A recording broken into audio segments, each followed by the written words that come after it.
expected the dear old metro to take on the world. And while the world may not have gone for it, you see a few in France and Italy, the car meant to replace the Mini certainly took the home market by the ears. The British motoring public bought it in their thousands. A British car to beat the world.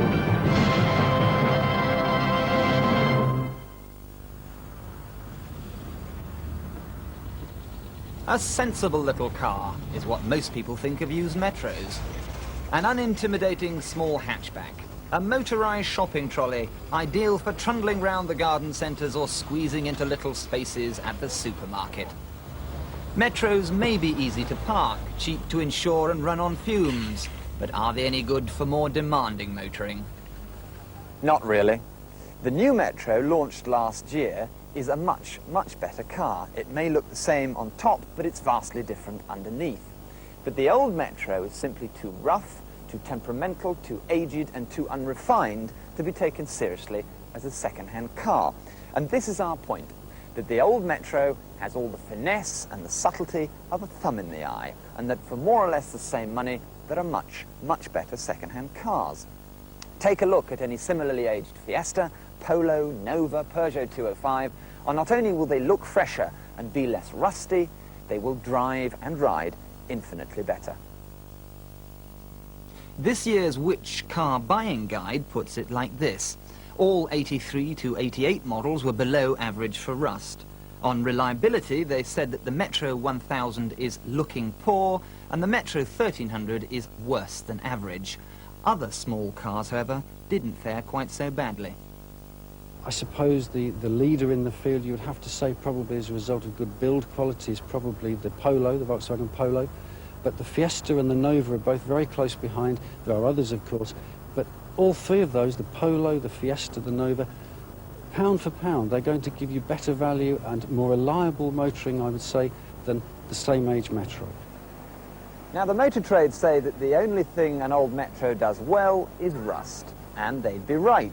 Take a look at the appalling condition of the front wings on this 85 50,000 mile MG. Now, you just don't see Peugeot 205s and Fiesta XR2s of the same age with this sort of advanced corruption. That's not to say most of them look this bad. Austin Rover did offer a rust warranty, which had to be inspected every year, and many owners simply didn't bother, thus voiding their warranty. Newer cars have problems too, like this D-Reg with its bubbling front wings. And even this 88E registration is starting to look a touch scabrous in some rather surprising places. The Metro does have a name for being probably the rustiest of the small hatchbacks. It's probably deserved as well, because the front wings do rust. The front valance, that's the panel below the front bumper, also rusts. And both areas are quite noticeable, even at quite a young age. However, it's not the end of the world. The front wings are bolt-on, so they're quite easily changed. The front valance panel is fairly easily changed by a body shop. The whole job can be done probably for less than £200, including a good paint job. So it really is not the end of the world. It's not all rosy with the mechanics either. Crankshafts can fail at as little as 30,000 miles, which means big bills. Gearboxes, particularly on pre-88 cars, can cause problems, again at quite low mileages. And on older Metros, watch the rear radius arms. They're part of the rear suspension. There are more problems with the hydrogas suspension units themselves. Uneven tyre wear is the clue. In extreme cases, you can get this rather drunken body lean, but you can pump the suspension units up again to sobriety at about a tenner a go. But equally, you could be faced with replacing one or maybe two of the suspension units at 130 quid a corner.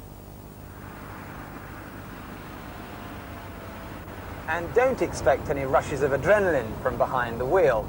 This driving position comes straight out of a double-decker, and for a bloke like me, the dinky little seats would keep an osteopath in work for months. On the motorway, it's a buzz box, and on anything less than a billiard table, it rattles like a tin tray full of crockery. But perhaps I'm being a bit too beastly to the dear little Metro.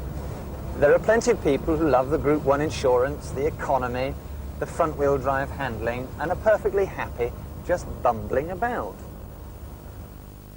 But one surprise is that pre-1989 versions won't run on unleaded without a pricey £400 conversion. There's even an automatic Metro, as driven by all the best blue rinsers. But unless you've got a sense of humour, the demented wailing of the little box that sings up and down the gears could well put you off. The auto box also makes the front end very heavy, so there's an awful lot of steering effort required. That was second gear, that's third gear, and fourth gear at 28 miles an hour. So really, it's got all the performance and agility of the Albert Memorial. Price-wise, reckon on used Metros being around 400 quid less than a similar Fiesta or Nova. But think hard, it might be a false economy. It's not a nice car to drive, and it takes a lot of maintenance to keep it running properly. But having said that, it's a practical town car. It carries a lot in the back with the seats folded down, and it nearly always does 40 to the gallon. I accept that there's going to be the odd stone chip on the front, but rust is erupting all the way up the bonnet and along the doors. I certainly wouldn't have another one. I've had two already, and that's enough. It's falling apart at the seams. We've had trouble with the sunroof leaking, the battery keeps going, we've got holes in the wings where the rust has become a great problem. We've had a new spoiler on it, it keeps breaking down. I'm always having to phone work in the morning to say I'm going to be late in. It's not much fun. And when you're driving a young son around, it's not much fun either. Basically, I wouldn't buy another one if you paid me. So if you really want to drive the flag, we say go for the latest Metro. Only problem is the cheapest second-hand ones are still around the £5,000 mark. And if the budget won't stretch to one of those, we recommend you go for a Mini instead. Chances are it'll be more fun, hold its value longer, and stand a sporting chance of starting in the morning.